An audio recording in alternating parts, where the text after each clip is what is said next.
Hello there, my name is Carl Surgeon, and today we're going to cook a Thai spiced chicken cake. It's a great little starter for a dinner party, or just a little nibble for just for drinks. It's a great little thing, and it's quick and simple.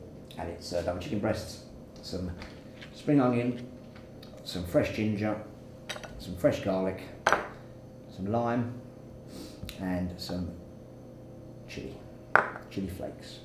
Okay. So first off, we need our chicken, which is here, and on top of my board I've got another board just to keep it separate from the two jobs, because we don't want to mix our raw with our cooked.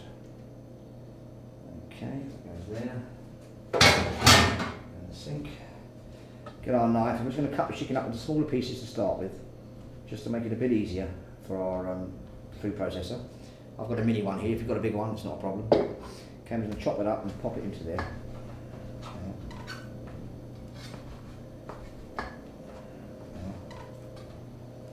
There, cut this in half again, and again, and there.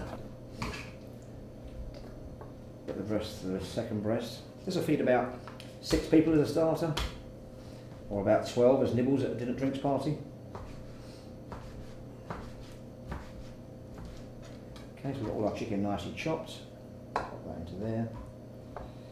Put one down there, and then remove this board out of the way. Give them a nice slip bit. Okay, we've got our spring onion, we've got our garlic, we've got our ginger. I'll quickly wash my hand.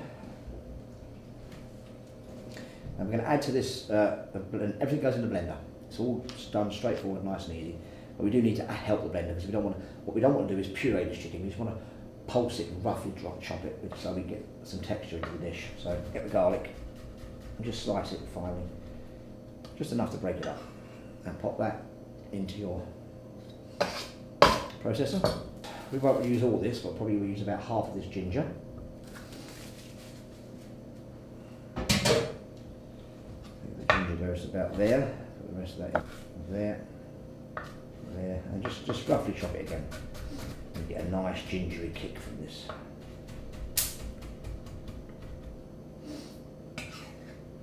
Okay, so we've got our chopped ginger in there, our chopped garlic in there.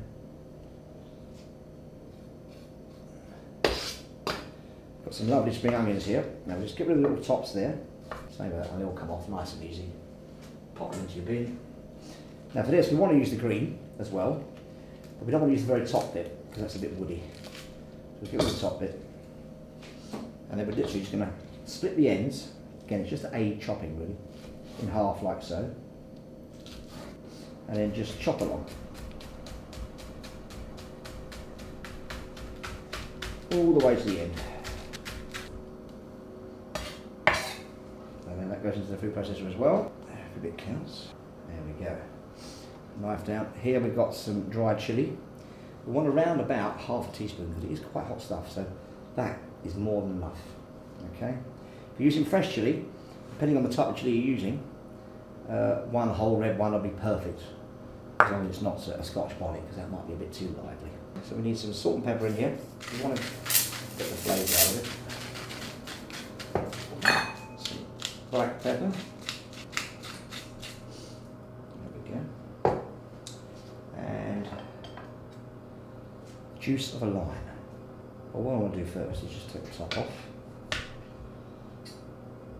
And the top off there. Some of the zest, and just remove it with your little knife. A little bit of this zest, not too much. Do that there. I'm just going to get some of that, and again, just roughly chop this to aid the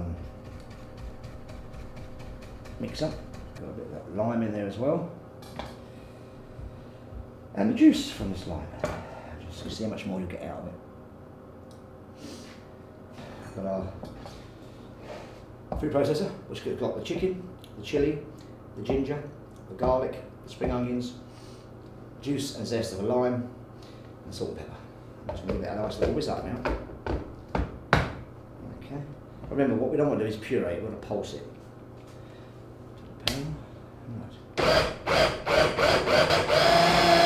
So we get some little blasts, say, rather than a full-on long blitz. So then just take it out, just check that, you know, it's all mixed around. We're nearly there. Just want to push that around with our fingers just to make it nice and blended evenly. Okay, and again.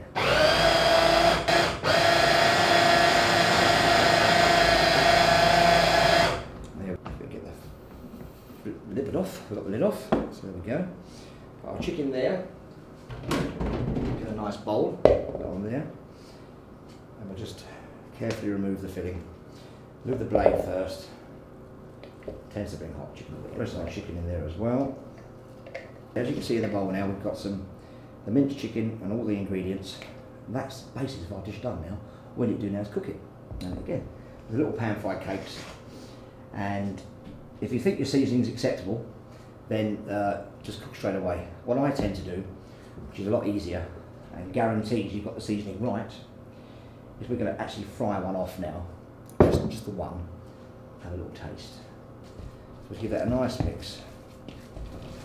And there's enough binding agent in the chicken itself. You don't need eggs, you don't need breadcrumbs, you don't need anything. It's just pure chicken breast. So it's good stuff. We've got our pan on the go there. We get a little bit of this chicken, just a teeny bit. We don't want to wait for ages while we're making them. So get a little tiny bit, put it in the pan, and we'll get that to cook. In the meantime, what we can do is we'll actually mould the rest of the chicken cakes ready for frying.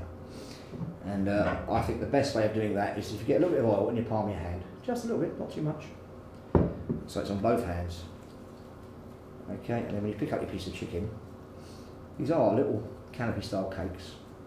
If you've got your hand greased, none of this chicken will stick to your hands too much. Okay, so you want them about that size. Okay, probably the size of a Jubilee coin or something like that, yeah. Or maybe a Kate Royal coin, if there's one out yet. As you can hear there, while I'm doing this, that's frying away beautifully. It's just what we want. And this does cook really quickly. So just turn that over briefly.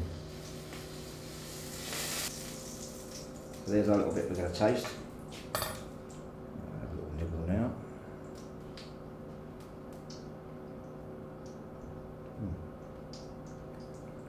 That's perfect.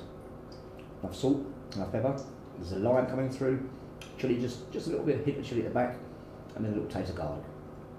Just delicious, and it gives you a nice authentic Thai taste. So we know our pan's ready now. So we'll get our little cakes and pop them in one at a time. And they literally do fry in around about 4 to 5 minutes each. Just push around. Got a nice bit of colour on them already.